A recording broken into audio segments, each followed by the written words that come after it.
What's up, everybody? In today's video, I'm going to be ranking every single live-action Star Wars movie and show from worst to best. But first...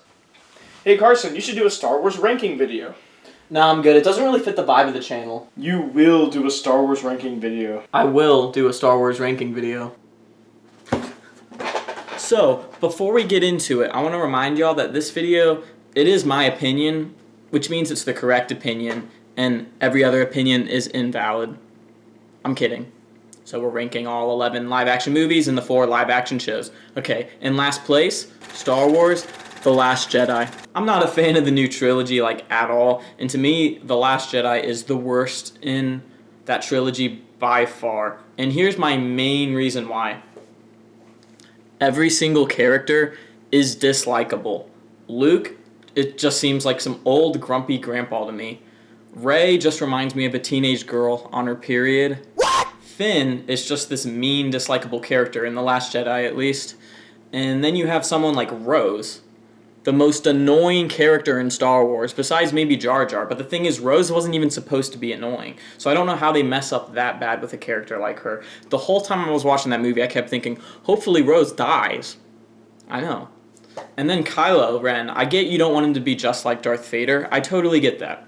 But the fact that you make him just this whiny, unscary character, it takes a lot of the fun out of the movie to me. And then, one more thing. You have this really, really cool character who could have been used in any way possible, Captain Phasma. And then she's just killed like it's nothing. Very annoying. I could rant about this movie for hours. I've actually done that before. I won't put you all through that. On to number 14, Star Wars, The Rise of Skywalker. I am so frustrated with this movie, even still. And here's why. It just seems like they threw a mess at us and expected us to just love it. You know, this is the end of the Star Wars saga. Disney is capable of doing whatever they want, and they somehow give us this just mess of a movie.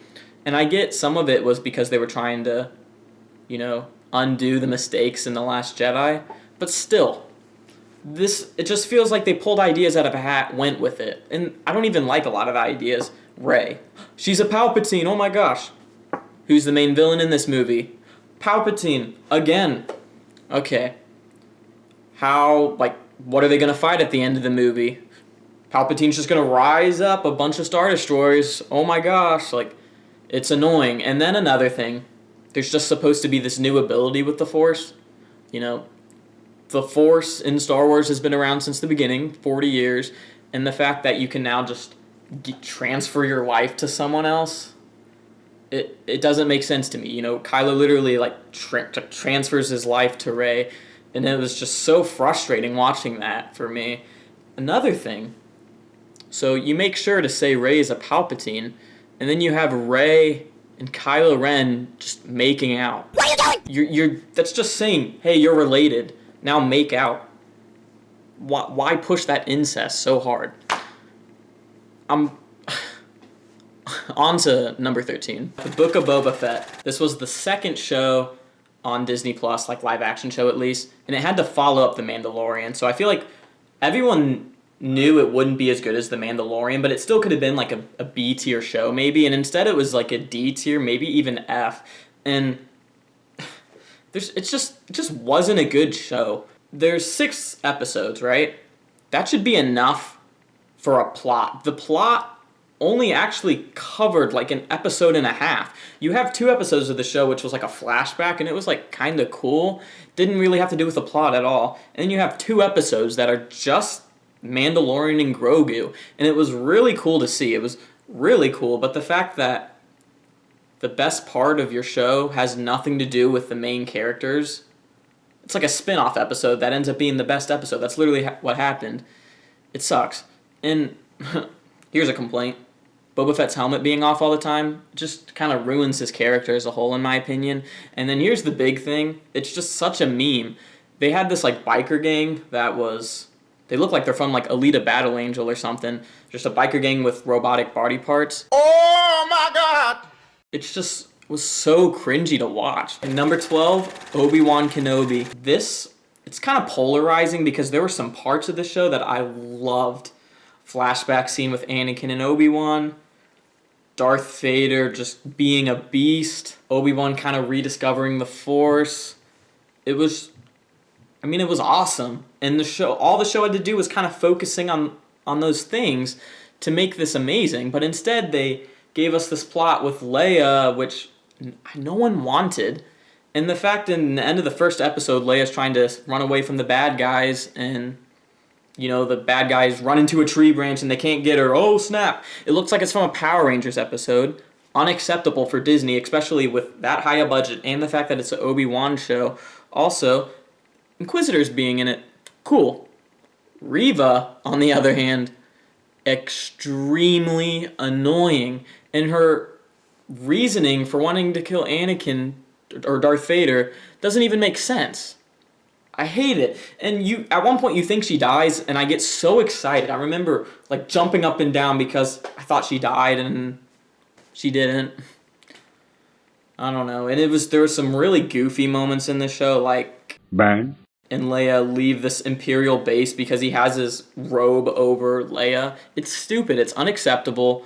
Leia gets captured multiple times, so you have to redo plots in a 6-episode show. It's dumb. There were some very highs to the show, but there were a lot of lows, and it just kind of pushes it down. That's why it's number 12 on this list. On to number 11, The Force Awakens. Carson, what are you doing?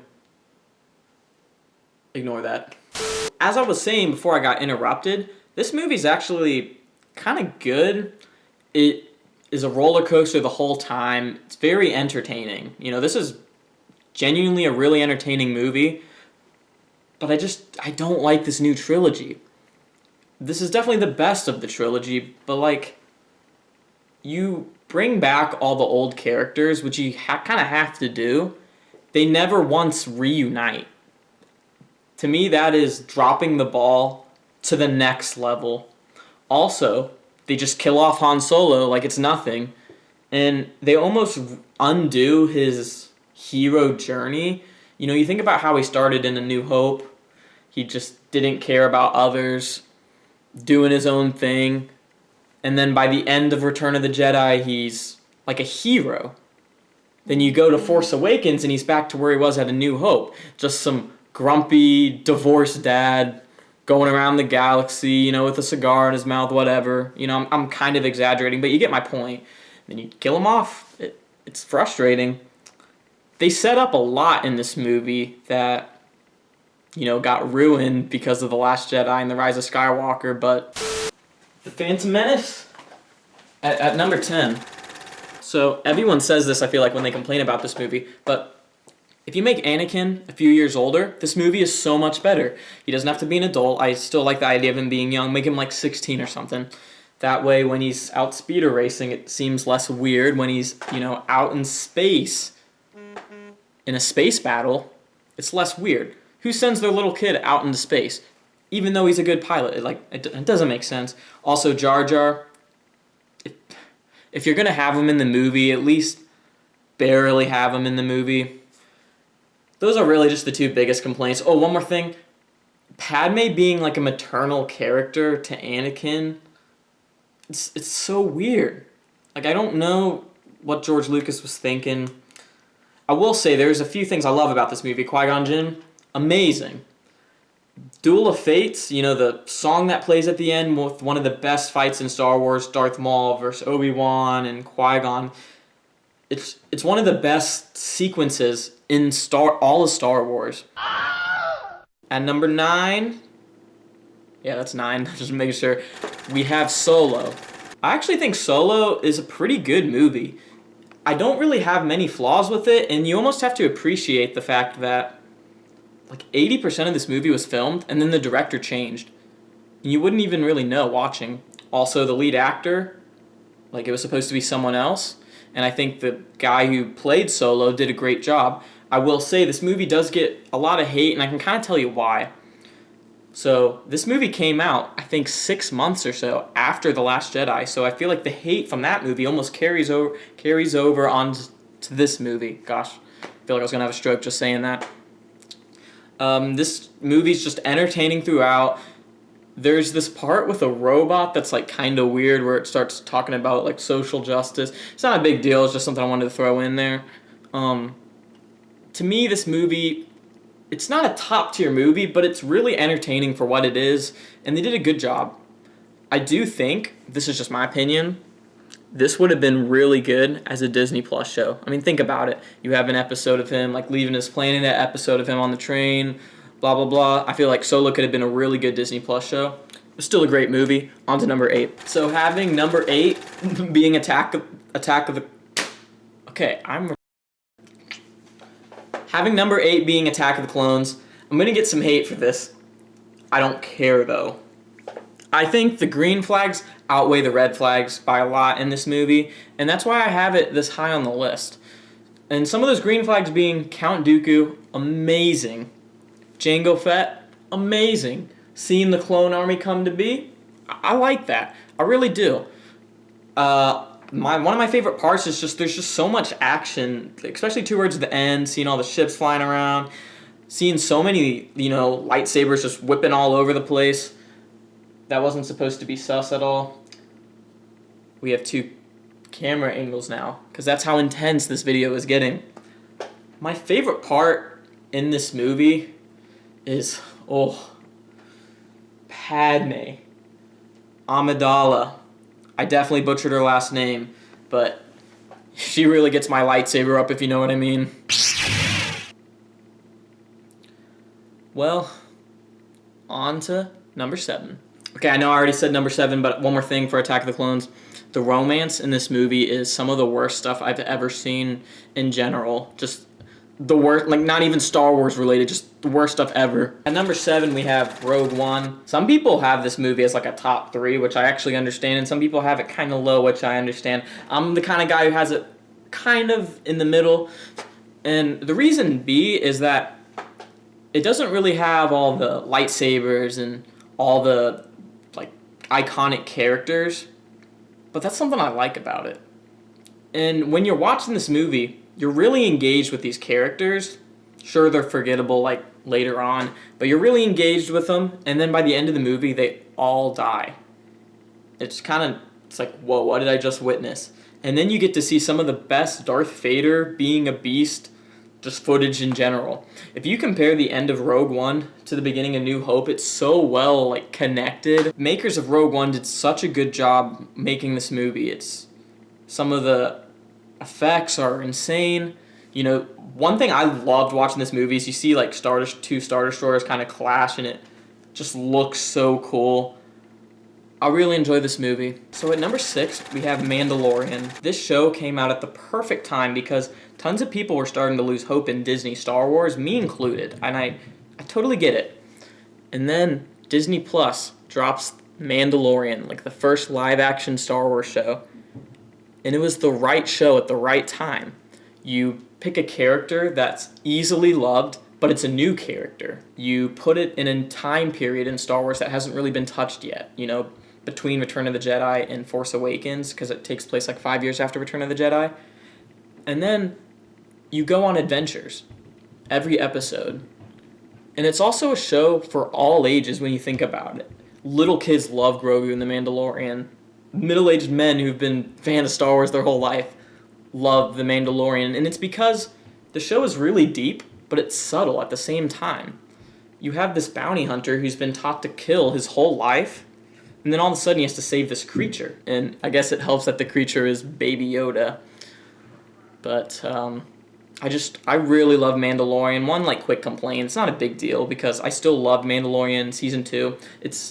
In Season 2, it's like, we got to go over here, and then you meet some character that you've never seen in live action or haven't seen in a while, and then they say, you got to go over here. It's kind of repetitive, but I still love it. Mandalorian, great show. Before I give you all the top 5, make sure to leave a like, subscribe, and let me know your thoughts in the comments. We got Andor. I think Andor is the best live action Disney Plus Star Wars show. I will admit the show is not for everybody. Unlike Mandalorian, where it kind of appeals to all audiences, Andor kind of is this niche.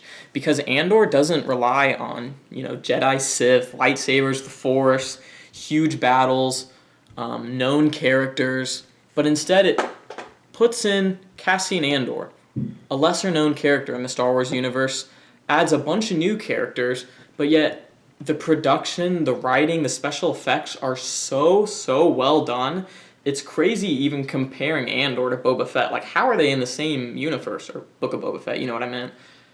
And there were certain episodes of the show that were so amazing. Episode 6, Episode 10, and Episode 12 were some of the most just insane pieces of content Star Wars has ever produced. I really do think that.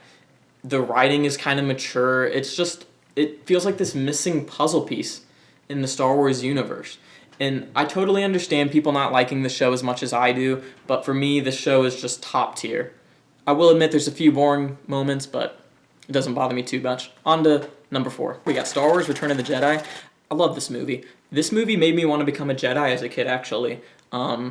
Not all the other movies, but this one. You know, seeing Luke with the green lightsaber and the black robe, fighting Darth Vader, and then Darth Vader defeats Palpatine. It's just amazing Star Wars content. It's definitely, you know, the worst out of the original trilogy, but that doesn't mean it's a bad movie at all. I will say a couple complaints, though, is I do think the Andor plot line isn't crazy exciting. It's still good. And then the beginning part of the movie with Jabba's palace doesn't make a lot of sense, so Luke it seems like he doesn't have a plan. He goes to trade the droids for Han. Well, if that works, then he just leaves the droids. That doesn't seem like something he would do. Then also, Lando's undercover but doesn't actually do anything. Like, couldn't he warn Luke, like, oh, you're about to fall in that pit with the Rancor? I don't know. There's just a lot of flaws with the beginning of the movie when you really think about it. It doesn't actually bother me. I still think this is a great movie. On to number 3. The movie that started it all, Star Wars, later known as Star Wars A New Hope. This movie is just so iconic. You know, you had, at the time, Alec Guinness, you know, this iconic actor, with a bunch of new actors like Harrison Ford coming in for this sci-fi movie that would eventually lead to what is known as Star Wars today, you know? This movie did something really well that I have to applaud.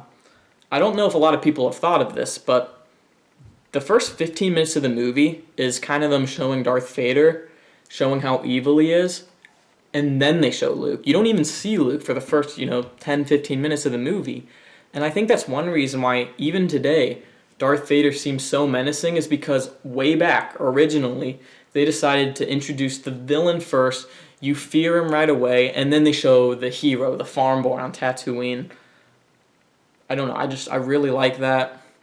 You know, it's some amazing space sequences towards the end of the movie. This movie is iconic. I love this movie. At number 2, we got Star Wars Revenge of the Sith. This is where the fun begins. And here's why. I think this movie has aged really well, because even, I would have had it lower on the list if you asked me years ago.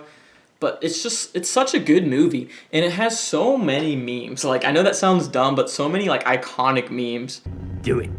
Come from this movie. I can literally quote almost every line from this movie, just because so much of it is just meme-worthy.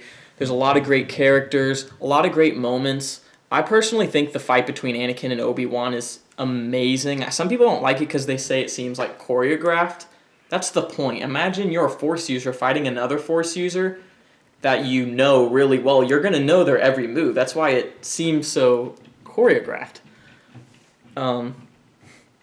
There's just so many memes from this movie. I love this movie. Every time I watch it, I feel like I'm almost laughing the whole time, but I'm also so invested. At number 1, we got Star Wars The Empire Strikes Back. This is a near perfect movie. It is one of the greatest movies of all time. It takes A New Hope, which is already such a good movie, and just does everything better. The events that happen in this movie, it's just a roller coaster, non-stop action. Every character seems confident, but it makes it better. Han Solo is so confident when he's flying around in the Millennium Falcon. Luke gains confidence towards the end of the movie, and it just makes it more entertaining when he fights Darth Vader. It's great, and it has one of the biggest twists in all of movie history. When Darth Vader tells Luke he is the father, it's just such a great movie. And the fact that there are people who have never seen this movie, it blows my mind. Star Wars The Empire Strikes Back is the best Star Wars movie by far. Did you ever hear the tragedy of Darth Plagueis the Wise? Alright, everyone, so... Wait. You had Revenge of the Sith at 1, right? No, I didn't. I didn't. I had it. Number...